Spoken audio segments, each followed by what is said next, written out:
બીજો ક્વેશ્ચન છે inclusive governance. હવે પહેલાં તો આપણે ઇન્ક્લુઝિવ ગવર્નન્સનો એક ખ્યાલ સમજવાનો છે. ઇન્ક્લુઝિવ ગવર્નન્સ કે જેને ઇન્ક્લુઝિવને ગુજરાતીમાં કહેવાય સમાવેશી. તો આ inclusive governance, inclusive growth, inclusive development આવા શબ્દો વારંવાર વપરાશે. આપણી માટે મહત્ત્વનો કીવર્ડ કયો છે તો કે ઇન્ક્લુઝિવ એટલે કે સમાવેશી, જેમાં બધાનો સમાવેશ થઈ જતો હોય. તો ઇન્ક્લુઝિવ ગ્રોથથી તમે શું સમજો છો, અથવા ઇન્ક્લુઝિવ ગવર્નન્સથી તમને કંઈ આઈડિયા છે કે શું છે? ઓકે, તો ઇન્ક્લુઝિવનો મતલબ થાય સમાવેશી, એટલે કે ગ્રોથ થવો જોઈએ, વિકાસ થવો જોઈએ, ડેવલપમેન્ટ થવું જોઈએ, પણ એ સમાવેશી હોવો જોઈએ. એમાં બધાનો જ સમાવેશ થઈ જતો હોય. ઘણી બધી વાર એવું જોવા મળેલું હોય. આપણે જોયું હતું કોઈ ઓક્સફામનો રિપોર્ટ એવું કહે છે કે ભારતની અંદર જે છે એ ઇનઇક્વાલિટી, અસમાનતા જોવા મળે છે. રીચ વધુ અને વધુ રીચ અમીર થતો જાય છે, ગરીબ વધુ અને વધુ ગરીબ થતો જાય છે. તો આવું ન હોવું જોઈએ. ઇન્ક્લુઝિવ ગ્રોથ હોવો જોઈએ, બધાનો વિકાસ થતો હોવો જોઈએ. જે માર્જિનલાઇઝ કમ્યુનિટી છે, SC, ST, woman, children, elderly, વૃદ્ધ લોકો જે છે એ ફાર્મર એટલે કે પીસન્ટ, લેબર, બધા જ લોકોનો જે છે એ વિકાસ થતો હોવો જોઈએ.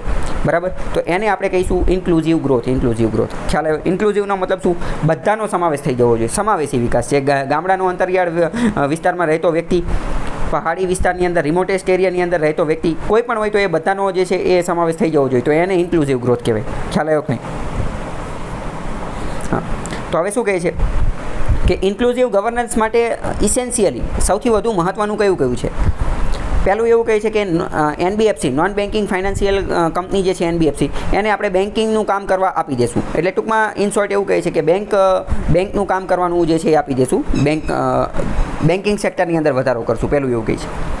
બીજું એવું કહે છે કે ડિસ્ટ્રિક્ટ પ્લાનિંગ કમિટી, જિલ્લા આયોજન સમિતિ જે હોય, જિલ્લા આયોજન સમિતિ, દરેક જિલ્લામાં એને જે છે એ આપણે કામ કરવાનું શરૂ કરાવડાવીશું. બરાબર? જિલ્લા આયોજન સમિતિ જે છે દરેક જિલ્લામાં આપણે એની સ્થાપના કરીશું. બીજું એવું કહે છે. ત્રીજું એવું કહે છે કે પબ્લિક હેલ્થ ઉપર જે છે, પબ્લિક હેલ્થ ઉપર વધુ અને વધુ સરકાર જે છે એ ખર્ચો કરશે. પબ્લિક હેલ્થ ઉપરનો ખર્ચો જે છે એ વધારશું. અને છેલ્લું એવું કહે છે મિડ ડે મીલ સ્કીમ એટલે કે મધ્યાહન ભોજન યોજના જે છે એને મજબૂત બનાવીશું. હવે આપણી જે ટ્રીક જે છે, સ્કીમ છે, એની અંતર્ગત શું કરવાનું? પહેલાં મગજમાં યાદ રાખવાનું કે ઇન્ક્લુઝિવ ગવર્નન્સ એટલે શું? ઇન્ક્લુઝિવ એટલે કે સમાવેશી, બધાનો સમાવેશ થતો હોય. પહેલું, બીજું, ત્રીજું. જો પહેલું સાચું આવે, ત્રીજું, અને પછી એક વિધાન વાંચતું જવાનું, અને એ સાચું આવે છે, ખોટું આવે છે, એ આપણે જોઈ લેવાનું. ખ્યાલ આવ્યો કે નહીં?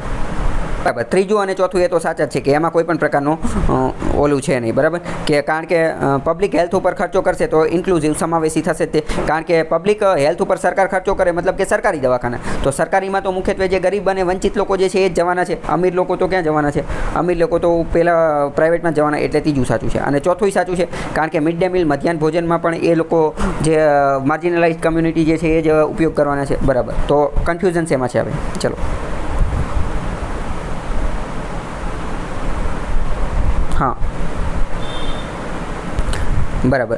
જો ડિસ્ટ્રિક્ટ પ્લાનિંગ કમિટી જે છે એ પણ જવાબમાં આવશે. કેમ? કારણ કે ઇન્ક્લુઝિવમાં મેં તમને એક વાત કીધેલો હતો. અથવા ચલો અહીંયા તમે એક ભારતની અંદર એક એ વસ્તુ જોવા મળે છે, રિજિયોનલ ઇમ્બેલેન્સ. રિજિયોનલ ઇમ્બેલેન્સ એટલે કે રિજિયન, ક્ષેત્રીય અસમાનતા. ગુજરાતીમાં એને કહેવાય ક્ષેત્રીય અસમાનતા. ક્ષેત્રીય અસમાનતા મતલબ અલગ અલગ રિજિયન પણ, જેમ કે આપણે વાત કરીએ કે સાઉથ ઇન્ડિયા અને નોર્થ ઇન્ડિયા બંનેમાંથી અમીર કોણ છે? તો કે સાઉથ ઇન્ડિયા. તો આ એક રીતે શું થયું કે આ એક રીતે થયું રિજિયોનલ ઇમ્બેલેન્સ. Regional imbalance. આપણે ખાલી ગુજરાતની અંદર જ વાત કરીએ તો ગુજરાતના અમુક વિસ્તાર અને એની સરખામણીમાં બીજા અમુક વિસ્તાર, તો અમુક વિસ્તાર અમીર હોય, અમુક વિસ્તાર ગરીબ હોય, એવું બની શકે છે. બરાબર? જેમ કે આપણે વાત કરીએ, બરાબર, કે સૌરાષ્ટ્ર, આપણે કચ્છની વાત, યસ બરાબર, દાહોદ ને છોટાઉદેપુર ને અમુક પછાત એરિયાઓ જે છે. બરાબર? Yes, right. તો આને શું કહેવાય? Regional imbalance. તો રિજિયોનલ ઇમ્બેલેન્સને દૂર કરવા માટે ડિસ્ટ્રિક્ટ પ્લાનિંગ કમિટી કંઈ કામ કરી શકશે કે નહીં કરી શકે? ડિસ્ટ્રિક્ટ પ્લાનિંગ કમિટી જે છે, હા, બરાબર. અને બીજું મેં તમને શું કીધું કે ઘણી બધી વાર શું હોય કે મોટા શહેરમાં જે છે એ વિકાસ જોવા મળતો હોય, અંતરિયાળમાં ન જોવા મળતો હોય, તો ડિસ્ટ્રિક્ટ પ્લાનિંગ કમિટી એની માટેનું કામ કરશે. તો બીજું સાચું પડશે. બરાબર? અને પહેલું જે છે એ ખોટું પડશે. બેન્કિંગને નાને કંઈ લેવા દેવા છે નહીં. બેન્કિંગને કોઈ ઇન્ક્લુઝિવ ગ્રોથ હારે ગવર્નન્સ સાથે લેવા દેવા નથી. બરાબર?